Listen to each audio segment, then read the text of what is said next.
Hello students, पिछली class में हमारी चर्चा चल रही थी भारतीय विदेश नीति के निर्धारक तत्वों पर।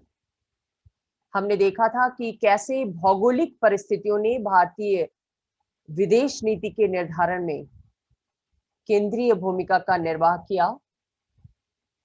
लेकिन आज के सूचना प्रौद्योगिकी के युग में, तकनीकी विकास के युग में भौगोलिक परिस्थितियों की सीमाएं देखने को मिलती हैं। यानी अब भौगोलिक परिस्थितियां विदेश नीति के निर्धारण में उतनी निर्णायक नहीं रह गई हैं, क्योंकि टेक्नोलॉजिकल डेवलपमेंट ने भौगोलिक सीमाओं को अजेय नहीं रहने दिया। मिसाइल टेक्नोलॉजी की वजह से और वायु सेना के कारण प्राकृतिक सीमाएं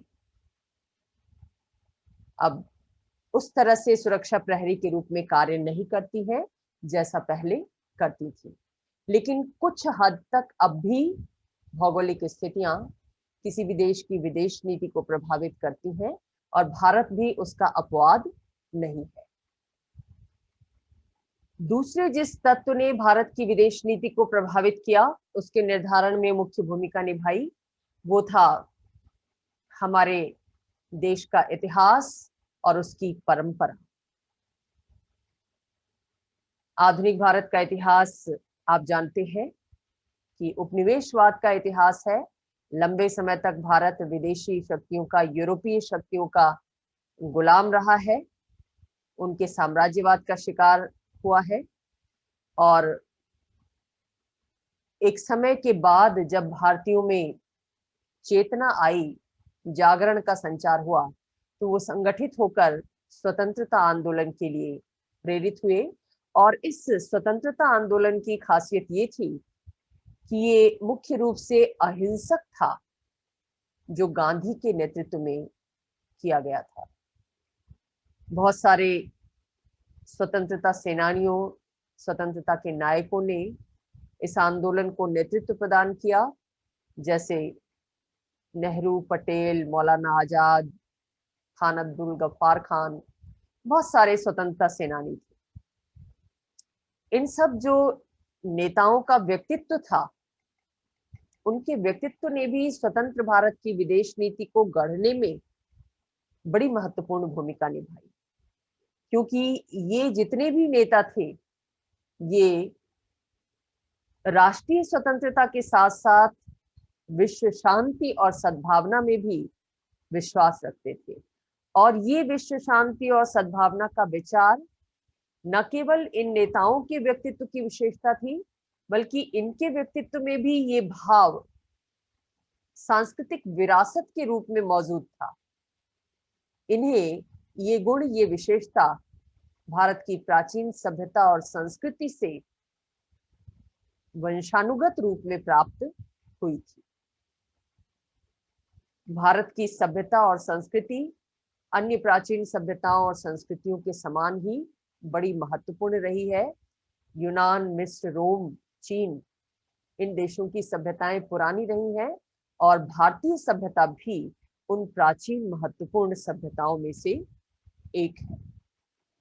तो भारत के जो प्राचीन मूल्य हैं, पारंपरिक मूल्य हैं, उनकी जानकारी हमें कहाँ से मिलती है? वेदों और धर्मशास्त्रों के माध्यम से मिलती है।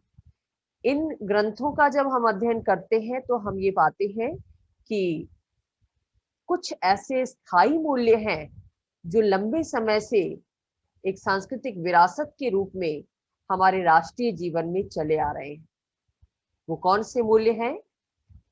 सहनशीलता का मूल्य, साध्य और साधन को समान महत्व देने का मूल्य और अहिंसा का मूल्य। अहिंसा बौद्ध दर्शन का एक अहम सिद्धांत रहा है, जैन दर्शन का अहम सिद्धांत रहा है। सहनशीलता का तत्व हर भारतीय में वो क्षमता डेवलप करता है जिसके तहत वो कठिन से कठिन परिस्थितियों को भी आसानी से सहन कर जाता है उसका मुकाबला कर पाता है और यहाँ तक कि शत्रुओं का, उनके कृत्यों को भी एक सीमा तक वो सहन करने की क्षमता रखता है, विरोध को भी सहन करने की क्षमता रखता है। यही सहनशीलता का भाव भारत की विदेश नीति में भी परिलक्षित होता है, क्योंकि भारत एक सीमा तक दुनिया के विभिन्न राष्ट्रों के आक्रामक रुखों को बर्दाश्त करता रहा है, चाहे वो उसके पड़ोसी रहे हो या महाशक्तियां रही हो। लेकिन सहनशीलता का मतलब ये नहीं है कि भारत सहनशीलता के नाम पर अपने राष्ट्रीय हितों को, राष्ट्रीय सुरक्षा को तिलांजलि दे बैठेगा। वो उसे इस बात का एहसास है, उसकी विदेश नीति इस बात पर आधारित है कि राष्ट्रीय हित, राष्ट्रीय सुरक्षा उसके लिए प्रमुख है, और राष्ट्रीय सुरक्षा को सुनिश्चित करते हुए जितनी सहनशीलता दिखाई जानी चाहिए, उतनी सहनशीलता के लिए भारत तैयार है। यानी वो चाहता है कि दुनिया में जो भी विवाद हैं, पड़ोसी देशों के साथ विवाद हैं या फिर महाशक्तियों के साथ विवाद हैं, उनका शांतिपूर्ण ढंग से समाधान हो सके। संघर्ष को प्रोत्साहित करने वाली नीति नहीं है भारत की। भारत शांति का समर्थक है, सहिष्णुता का समर्थक है, सह अस्तित्व का समर्थक है। वो जानता है और मानता है कि भारत के साथ साथ दुनिया के अन्य जो राष्ट्र हैं, उनको भी अस्तित्व का हक है, वजूद में बने रहने का हक है, उनकी भी राष्ट्रीय संप्रभुता है। भारत उसका सम्मान करता है। हर राष्ट्र को आत्मनिर्णय का अधिकार है। व्यक्ति की तरह ही एक राष्ट्र को भी, उस राष्ट्र में रहने वाले लोगों को भी सम्मान पूर्वक, स्वतंत्रता पूर्वक जीने का अधिकार है। भारत की विदेश नीति इस तथ्य के परिप्रेक्ष्य में निर्मित की गई है।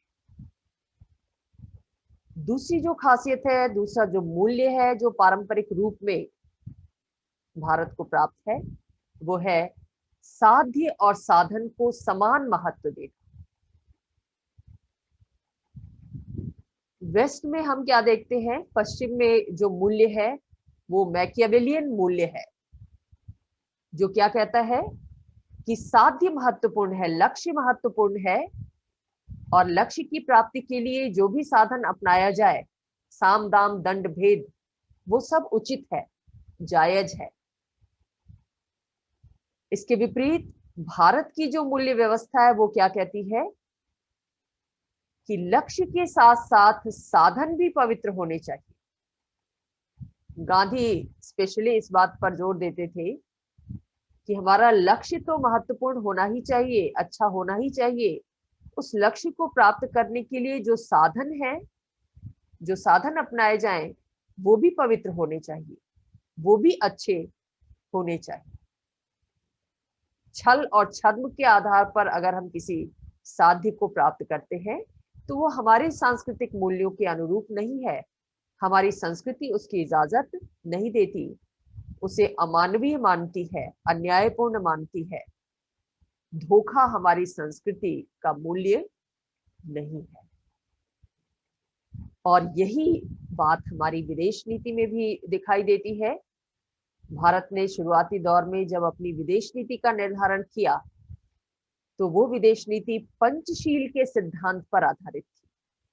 पंचशील समझौता चाइना के साथ भारत ने किया भी, और इस पंचशील समझौते में ये बात निहित है कि भारत किसी देश के साथ आक्रमण की नीति पर नहीं चलेगा, किसी देश के अंदरूनी मामले में किसी तरह का हस्तक्षेप नहीं करेगा, और जो भी विवाद उत्पन्न होंगे, द्विपक्षीय विवाद या बहुपक्षीय विवाद, संघर्ष के जो बिंदु उभरेंगे, उन सब का समाधान शांतिपूर्ण तरीके से किया जाएगा। अहिंसा उसका मूल्य। तो ये सारे ही मूल्य जो संस्कृति की देन है, भारतीय परंपरा की देन है, वो भी भारतीय विदेश नीति को निर्धारित करने में महत्वपूर्ण भूमिका निभाते हैं। परंपराओं के विदेश नीति के निर्माण में महत्व को उजागर करते हुए वीपी दत्त ने लिखा कि चीन की तरह ही भारत की भी सभ्यता प्राचीन है और इस प्राचीन सभ्यता पर देश के लोगों को गर्व है। इसके पीछे शताब्दियों की परंपराएं हैं और बहुमूल्य सांस्कृतिक धरोहर है। लेकिन इन सब के होते हुए भी भारत किसी के पीछे चलने वाले देश की भूमिका नहीं स्वीकार कर सकता है। यानी भारत विश्व गुरु रहा है पारंपरिक रूप से और वो विश्व का नेतृत्व करने में सक्षम है। विदेश नीति का निर्धारण इस उद्देश्य से प्रेरित होकर किया गया कि भारत को जो उसकी प्राचीन परंपरा के अनुसार उसका गौरव था उसको वापस लौटाना है, जो गौरव उपनिवेशवाद के कारण धूमिल हो गया था, विदेशी शासन के कारण धूमिल हो गया था। भारत को उस गौरव की फिर से प्राप्ति करनी है।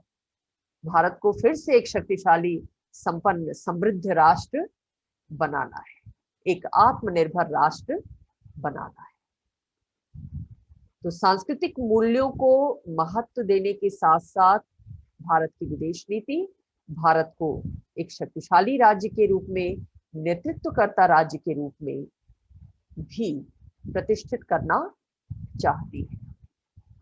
तो इस तरह से सांस्कृतिक मूल्य और परंपराएं भी भारत की विदेश नीति को निर्धारित करने में महत्वपूर्ण भूमिका का निर्वाह करती है। तीसरा जो निर्धारक तत्व है भारतीय विदेश नीति का, वो है राष्ट्रीय हित। अंतर्राष्ट्रीय राजनीति का जब हम अध्ययन करते हैं तो उसके केंद्रीय तत्व के रूप में राष्ट्रीय हित की व्याख्या करते हैं। ये माना जाता है कि अंतर्राष्ट्रीय राजनीति में राष्ट्रों का जो आचरण होता है वो किसके इर्द गिर्द घूमता है? राष्ट्रीय हित के इर्द गिर्द घूमता है।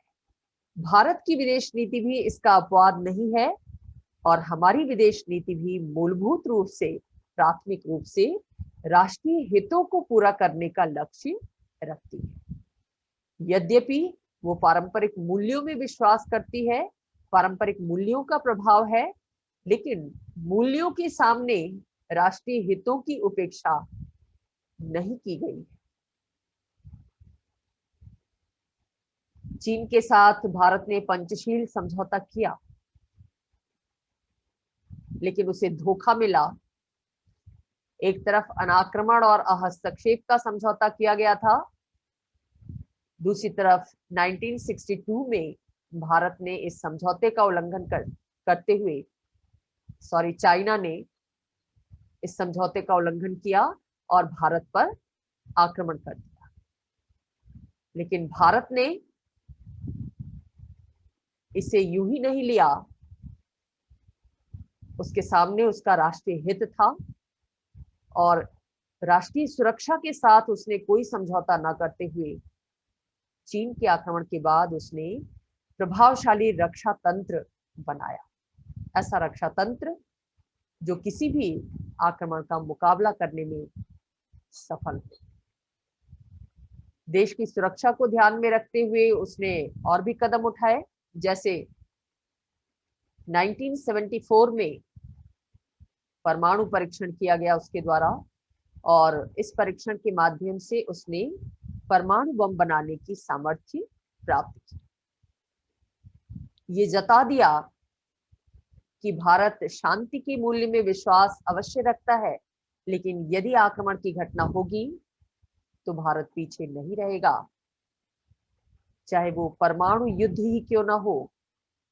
भारत परमाणु युद्ध का मुकाबला करने में भी सक्षम है, उसके पास भी परमाणविक शक्ति है, परमाणु बम बनाने की क्षमता है। ऐसे ही हमने देखा कि हाल ही में पाकिस्तान को जवाब दिया गया भारत के द्वारा सर्जिकल स्ट्राइक के माध्यम से। वो शांति की नीति का समर्थक है, विवादों का शांतिपूर्ण ढंग से समाधान करना उसकी विदेश नीति का प्रमुख अंग है, प्रमुख सिद्धांत है। लेकिन अगर ये प्रयास सफल नहीं होते हैं किसी भी एक पक्ष की अनिच्छा के कारण, तो ऐसी स्थिति में भारत आक्रमण का मुकाबला करने के लिए पूरी तरह तैयार है, आक्रामक कार्यवाही का जवाब देने के लिए तैयार है। और ऐसा न केवल भारत कहता है, बल्कि सर्जिकल स्ट्राइक के माध्यम से उसने दुनिया को दिखा भी दिया। पंडित नेहरू ने भी इसी बात को लक्षित करते हुए 1947 में संविधान सभा में कहा था कि हो सकता है कि हम शांति और स्वतंत्रता की बात करें और जो हम कहें उसको दृढ़ संकल्प होकर लागू भी करना चाहें, किंतु अंततोगत्वा सरकार उस देश के हित में ही कार्य करती है जिस पर वह शासन करती है, और कोई भी सरकार कोई ऐसा कार्य करने का साहस नहीं कर सकती है जो कि देश के हित के विरुद्ध। यहाँ अंतरराष्ट्रीय जगत में हम ये देखते हैं कि भारत की जो आदर्शवादी नीति है, शांतिवादी नीति है, मूल्य आधारित नीति है, वो कई बार आलोचना का शिकार भी बनती है। खासतौर से भारत की नीति की आलोचना की गई 1962 में कि उसकी पंचशील की नीति का क्या हुआ। जिस हिंदी चीनी भाई भाई के नारे के साथ पंचशील समझौता किया गया था, उस समझौते की धज्जियां उड़ा दी गई चाइना के द्वारा। तो भारत की ये नीति कारगर नहीं है, इसलिए उसकी आलोचना की जाती रही। लेकिन ऐसा नहीं है, भारत राष्ट्रीय हित पर फोकस करता है। और इसी बात को बताते हुए, इसकी समीक्षा करते हुए बंदोपाध्याय ने लिखा कि किसी भी राज्य के राष्ट्रीय हित के आवश्यक अंश होते हैं सुरक्षा, राष्ट्र का विकास और विश्व व्यवस्था।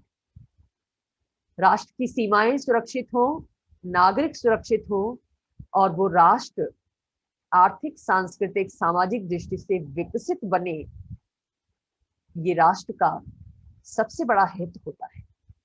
लेकिन इसके साथ साथ राष्ट्र का हित इस बात में भी है कि वो जो मौजूदा विश्व व्यवस्था है उसके साथ सामंजस्य स्थापित करके चले। विश्व व्यवस्था में जो अन्य राज्य हैं उनके भी वजूद का सम्मान करें, उनके अस्तित्व का सम्मान करें, और जहां तक हो सके आपसी आदान प्रदान के माध्यम से, सहयोग के माध्यम से सबको साथ लेकर विकसित होने का भाव रखें। सबका साथ, सबका विकास का जो नारा दिया गया, उसके पीछे यही भाव है कि भारत यद्यपि अपनी सुरक्षा के लिए, राष्ट्रीय सुरक्षा के लिए, राष्ट्रीय विकास के लिए प्रतिबद्ध है, लेकिन वो दुनिया से कटकर नहीं रह सकता। वो विश्व के कल्याण की बात सोचता है। भारत आत्मनिर्भर बनने की कोशिश करता है, शक्तिशाली बनने की कोशिश करता है, लेकिन उसकी आत्मनिर्भरता, उसकी शक्ति विश्व के कल्याण के लिए है, केवल अपने देश के हितों की सुरक्षा के लिए नहीं। सिर्फ अपनी ही हित सोचे जाए तो वो स्वार्थ होगा। लेकिन भारत स्वार्थी राष्ट्र नहीं है, वो अपने राष्ट्रीय हितों के साथ साथ वैश्विक कल्याण का भाव भी रखता है और विश्व व्यवस्था के साथ कदम से कदम मिलाकर चलने का माद्दा रखता है। विदेश नीति के निर्धारकों ने इन तीनों तत्वों को भली प्रकार समझा है और राष्ट्रीय सुरक्षा एवं विकास के साथ साथ विवाद मुक्त विश्व व्यवस्था की स्थापना के लिए नीति निर्माता प्रयत्नशील रहे। भारत ये चाहता है कि दुनिया में शांति रहे, दुनिया के राष्ट्र आपस में सहयोग करें और सभी का विकास हो। और यही वजह है कि जब यूनाइटेड नेशंस जैसी संस्था स्थापित हुई, वैश्विक संस्था शांति और सुरक्षा के लिए, तो भारत ने उसके घोषणा पत्र पर हस्ताक्षर करके शांति के प्रति अपनी प्रतिबद्धता को जाहिर किया और वैश्विक शांति को राष्ट्रीय सुरक्षा के समान ही महत्व प्रदान किया। तो राष्ट्रीय हित विदेश नीति का केंद्रीय निर्धारक तत्व है, लेकिन उस राष्ट्रीय हित का तालमेल वैश्विक व्यवस्था के साथ होना चाहिए। भारत की विदेश नीति इस तथ्य पर केंद्रित रही है। अगला जो निर्धारक तत्व है विदेश नीति का, वो है आर्थिक और सैनिक तत्व। राष्ट्रीय हित पर जब हम विचार करते हैं तो राष्ट्रीय हित के दो पक्ष महत्वपूर्ण हो जाते हैं, एक आर्थिक पक्ष और दूसरा सैनिक पक्ष। आर्थिक पक्ष जनसंख्या के आर्थिक हितों की पूर्ति की दृष्टि से महत्वपूर्ण है, क्योंकि एक राष्ट्र का निर्माण करने वाली जो जनसंख्या होती है वो अच्छा जीवन जी सके, उसकी आवश्यकताओं की पूर्ति हो सके, ये देखना प्रत्येक सरकार का कर्तव्य होता है। और सरकार जब आंतरिक और वैदेशिक नीति का निर्धारण करती है तो वो इस बात को हमेशा ध्यान में रखती है कि उसकी नीति के माध्यम से उसकी जनसंख्या के आर्थिक हितों की पूर्ति हो सके, उसकी जरूरतों की पूर्ति हो सके। और इसी लिहाज से, इसी उद्देश्य को प्राप्त करने की दृष्टि से एक देश दूसरे देशों के साथ अंतर्राष्ट्रीय व्यापारिक संबंधों को प्रोत्साहित करता है, संधि और समझौते करता है। भारत ने भी ऐसा किया। स्वतंत्रता से पहले हम देखते हैं कि भारत का जो अधिकतर व्यापार था, व्यापारिक संबंध था, वो पश्चिमी देशों के साथ था, विशेष रूप से ब्रिटेन और अमेरिका के साथ। जो राष्ट्रमंडल देश थे उनके साथ भी भारत के संबंध अच्छे थे। राष्ट्रमंडल में वो देश शामिल हैं जो किसी समय ब्रिटेन का गुलाम थे, आज स्वतंत्र हैं, लेकिन इन स्वतंत्र हुए राज्यों ने अपने आप को एक समूह में आबद्ध कर रखा है। पारस्परिक संबंधों के आधार पर इन्होंने अपना राष्ट्रमंडल बनाया हुआ है। भारत भी इस राष्ट्रमंडल का सदस्य है। तो राष्ट्रमंडल में जितने भी सदस्य देश शामिल हैं, भारत के संबंध, आर्थिक संबंध उनसे भी रहे हैं। और हम ये देखते हैं कि आर्थिक जरूरतों की पूर्ति की दृष्टि से, खासतौर से खाद्य सामग्री के लिए, भारत पश्चिमी राष्ट्रों पर लंबे समय तक निर्भर था। आपको याद होगा कि PL 480 समझौता किया गया था अमेरिका के साथ और गेहूं आयात किया गया था। लाल बहादुर शास्त्री प्रधानमंत्री थे, खाद्यान्न की कमी हो गई थी, गेहूं आयात करना पड़ रहा था भारत को दूसरे देशों से, खासतौर से अमेरिका से। तो चूंकि खाद्य सामग्री के लिए भारत पश्चिम पर निर्भर था, इसलिए भारतीय विदेश नीति के निर्माताओं ने इन देशों के साथ संबंधों की मधुरता पर खास तौर से बल दिया, क्योंकि अगर संबंध मधुर नहीं रखेंगे तो ये देश हमें खाद्य सामग्री नहीं देंगे। ये ध्यान में रखते हुए नीति निर्माताओं ने ऐसी नीति बनाई जिससे इन देशों के साथ संबंध मधुर हो। दूसरे, चूंकि भारत एक नव स्वाधीन राष्ट्र था और कंपैरेटिवली आर्थिक रूप से पिछड़ा हुआ राष्ट्र था, उसे अपना आर्थिक विकास करना था और आर्थिक विकास के लिए उसे बड़े राष्ट्रों की सहायता चाहिए थी। ये सहायता उसे सभी राष्ट्रों से मिल सके, सभी सशक्त सक्षम राष्ट्रों से मिल सके, इसके लिए भारत ने गुटनिरपेक्षता की नीति अपनाई। क्यों? क्योंकि भारत ये जानता था कि अगर शीत युद्ध के दौर में वो अमेरिकी गुट में शामिल होता है, पूंजीवादी गुट, या सोवियत गुट में शामिल होता है, समाजवादी गुट में शामिल होता है, तो दूसरे गुट का विरोध सहन करना पड़ेगा उसे। अगर समाजवादी गुट में शामिल होता है तो अमेरिका उससे नाराज हो जाएगा और उसे आर्थिक सहायता नहीं देगा, और यदि पूंजीवादी गुट में शामिल होता है तो रूस जैसा बड़ा राष्ट्र उससे नाराज हो जाएगा और उसे वांछित आर्थिक सहायता नहीं उपलब्ध कराएगा। ये सब विचार करते हुए भारत ने गुट निरपेक्षता की नीति अपनाई। ये कहा कि हम किसी भी गुट में शामिल नहीं हैं। सेकेंड वर्ल्ड वॉर के बाद दुनिया में जो दो गुट बन गए थे विचारधारा के आधार पर, भारत ने कहा कि हम इनमें से किसी भी गुट में शामिल नहीं होंगे, बल्कि हम स्वतंत्र रहेंगे, हम गुट निरपेक्ष रहेंगे और अंतर्राष्ट्रीय मामलों पर स्वतंत्रता पूर्वक अपनी राय देंगे, स्वतंत्रता पूर्वक अंतर्राष्ट्रीय संबंधों का संचालन करेंगे। क्या उचित है, क्या अनुचित है, इस पर विचार करते हुए कदम उठाएंगे। किसी गुट में शामिल होकर बड़े राष्ट्रों के पिछलग्गू नहीं बने। इस नीति का रिजल्ट ये हुआ कि भारत को सभी गुटों से, दोनों गुटों से आर्थिक सहायता समान रूप से मिलती रही और भारत ने आंतरिक क्षेत्र में भी जो अर्थव्यवस्था अपनाई, आर्थिक नीति अपनाई, वो मिश्रित अर्थव्यवस्था वाली थी। यानी एक तरफ निजी उद्योगों को प्रोत्साहित किया गया जो पूंजीवाद के अनुरूप था, और दूसरी तरफ राज्य के नियंत्रण के अधीन बहुत सारे उद्योग स्थापित किए गए और ये समाजवादी योजना के अनुरूप था।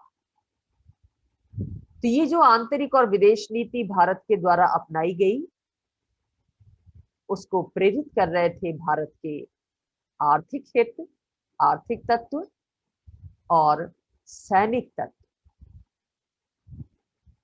आर्थिक विकास की दृष्टि से हम ये जानते हैं कि प्राकृतिक संसाधनों का भी बड़ा निर्णायक योगदान होता है किसी राष्ट्र के आर्थिक विकास में। भारत के पास जो उसका भूगोल है, जो भू आकृति है, उसके अंतर्गत उसके पास बहुत ज्यादा प्राकृतिक संपदा है, प्राकृतिक संसाधन है। जल संसाधन से लेकर खनिज संसाधन सभी उपलब्ध है। और जल संसाधन तो इतना है, इतनी ज्यादा नदियां हैं भारत में कि जिसका प्रयोग करके भारत अक्षय ऊर्जा का निर्माण कर सकता है। इतनी ऊर्जा, इतनी एनर्जी का प्रोडक्शन कर सकता है जो कभी भी समाप्त ना हो। लेकिन इन संसाधनों का प्रयोग करने के लिए भारत के पास टेक्नोलॉजी नहीं थी और पूंजी नहीं थी। पूंजी और तकनीक की आवश्यकता को पूरा करने के उद्देश्य से भी भारत ने गुट निरपेक्षता की नीति अपनाई और दोनों ही गुटों से तकनीकी सहायता भी प्राप्त की और पूंजीगत सहायता भी प्राप्त की। कोविड-19 के दौर में हम देख रहे हैं कि भारत की विदेश नीति आत्मनिर्भरता की तरफ बढ़ रही है, अग्रसर है। और क्यों अपना रहे है भारत ऐसी नीति? क्योंकि महामारी के दौर में हम देख रहे हैं कि राष्ट्रों के जो आपसी संपर्क हैं वो सीमाओं पर रोक के कारण बाधित हुए हैं, आदान प्रदान बाधित हुआ है।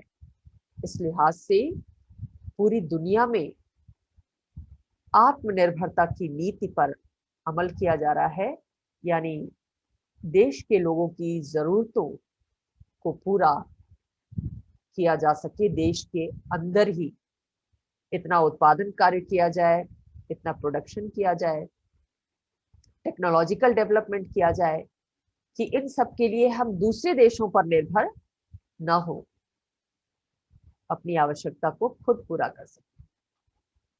आप देख रहे हैं कि जो वैक्सीन बनी है कोविड की रोकथाम के लिए, वो स्वदेशी वैक्सीन भी है और विदेशी वैक्सीन भी।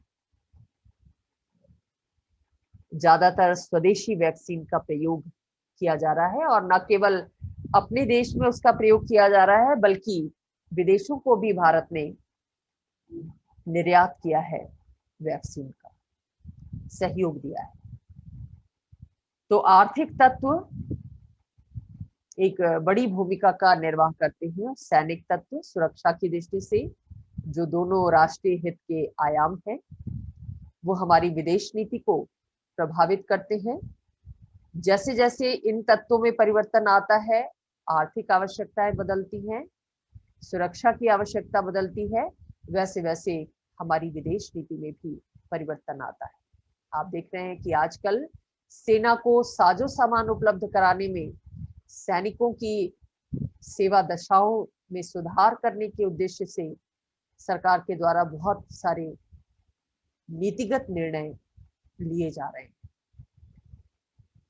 सुरक्षा की दृष्टि से सैनिकों का हौसला बुलंद होना जरूरी है, उनके पास आधुनिक हथियार होने चाहिए। तो इन हथियारों की खरीद पर जोर दिया जा रहा है। विभिन्न देशों के साथ समझौते के माध्यम से इन साजो सामान को आयातित किया जा रहा है। सैन्य अभ्यास के लिए समझौते किए जा रहे हैं ताकि हमारी सेना वैदेशिक सेनाओं के समान ही अप टू डेट हो सके, युद्ध की तकनीक से या अन्य जो जरूरतें हैं उनकी दृष्टि से। सैनिक और आर्थिक तत्व के अलावा विचारधारा भी भारतीय विदेश नीति को प्रभावित करती है, और केवल भारत ही नहीं बल्कि दुनिया की सभी देशों की जो विदेश नीतियां निर्मित होती हैं, उनका संचालन होता है, उसमें वैचारिक तत्वों का बड़ा रोल रहा है। हमने देखा कि इतिहास में, यूरोप के इतिहास में कैसे हिटलर और मुसोलिनी का जो उदय हुआ अधिनायकवादी शासकों के रूप में, उनके पीछे उग्र राष्ट्रवादी विचारधारा कार्य कर रही थी। उग्र राष्ट्रवादी विचारधारा के तहत ही हिटलर ने जर्मनी को दुनिया में श्रेष्ठतम राष्ट्र के रूप में पेश करना चाहा, और उसी का रिजल्ट हुआ कि उसने आक्रमण की नीति अपनाई, और इस आक्रमण ने अंततः वर्ल्ड वॉर को जन्म दिया।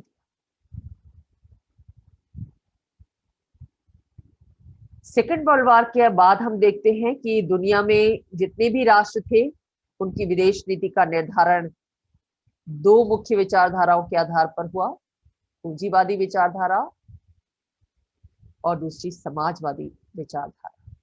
इन दो विचारधाराओं के आधार पर दुनिया दो भागों में बट गई, एक पूंजीवादी भाग और दूसरा समाजवादी भाग। पूर्वी यूरोप, जिसका अग्रज भूतपूर्व सोवियत संघ था, और पूंजीवादी गुट जिसका अग्रज संयुक्त राज्य अमेरिका था। पूरी दुनिया दो गुटों में ध्रुवीकृत हो गई। दुनिया में कोई भी समस्या उदित होती थी किसी भी क्षेत्र में, तो पूंजीवादी गुट और समाजवादी गुट आमने सामने आ जाते थे। अमेरिका चाहता था कि दुनिया में पूंजीवादी विचारधारा का प्रचार प्रसार हो, ज्यादातर राष्ट्र पूंजीवाद को अपनाएं, और रूस ये चाहता था कि दुनिया के ज्यादा से ज्यादा देश समाजवाद को अपनाएं, उसके झंडे तले आए। विचारधाराओं के इस टकराव ने शीत युद्ध को जन्म दिया, जो शीत युद्ध कई बार वास्तविक युद्ध के रूप में परिवर्तित होता दिखाई दिया। इसके लिए बाकायदा सैनिक संगठन निर्मित किए गए, जैसे पूंजीवादी राष्ट्रों ने मिलकर नाटो बनाया, नॉर्थ अटलांटिक ट्रीटी ऑर्गेनाइजेशन।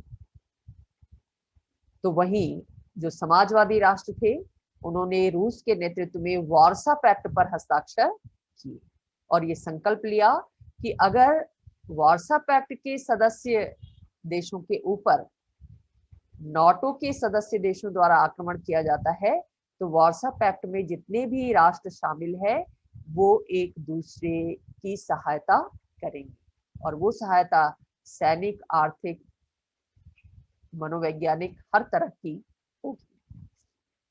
खासतौर से सैनिक सहायता पर जोर दिया। और नाटो के राष्ट्रों ने संकल्प लिया कि अगर वार्सा पैक्ट के देशों के द्वारा आक्रमण किया जाता है तो नाटो के सभी सदस्य देश एक दूसरे की सहायता करें। तो इस तरह विचारधारा का बड़ा रोल रहा है विदेश नीतियों के निर्धारण में। जहां तक भारत की विदेश नीति का सवाल है, भारत की विदेश नीति भी जिस विचारधारा पर आधारित है वो है लोकतंत्र और धर्मनिरपेक्षता। भारत एक लोकतांत्रिक देश है और चाहता है कि दुनिया के विभिन्न देशों में लोकतंत्र स्थापित हो, सफलतापूर्वक संचालित हो। इसलिए जहां कहीं भी लोकतांत्रिक आंदोलन होते हैं, लोकतंत्र की स्थापना के लिए आंदोलन होते हैं, भारत प्रत्यक्ष अप्रत्यक्ष रूप से उसमें सहयोग करता है। और दूसरे धर्मनिरपेक्षता की विचारधारा पर आधारित है भारत की नीति। वो अपने देश के अंदर भी लोगों को धर्म की स्वतंत्रता देना चाहता है और दुनिया में भी चाहता है कि धर्मनिरपेक्षता के सिद्धांतों के आधार पर विदेश नीतियों का निर्माण दुनिया में सभी लोग